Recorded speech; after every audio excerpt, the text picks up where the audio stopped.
This video is how to copy conditional formatting. So let's say you like the conditional formatting and approaches and you want to do the same thing with meets and masters.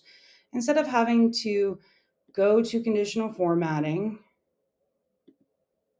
and typing these for the other columns, you can highlight column J. And actually, we're going to take, before we do that, we're going to take away this merge because it's going to mess up with this. So we're going to unmerge this cell that's above it because that merge is going to mess it up in Google Sheets. But then you can highlight the column and hit copy, and then go highlight these two columns and then paste special conditional formatting only. And now the conditional formatting has stretched from J all the way to L without you having to do hardly any work.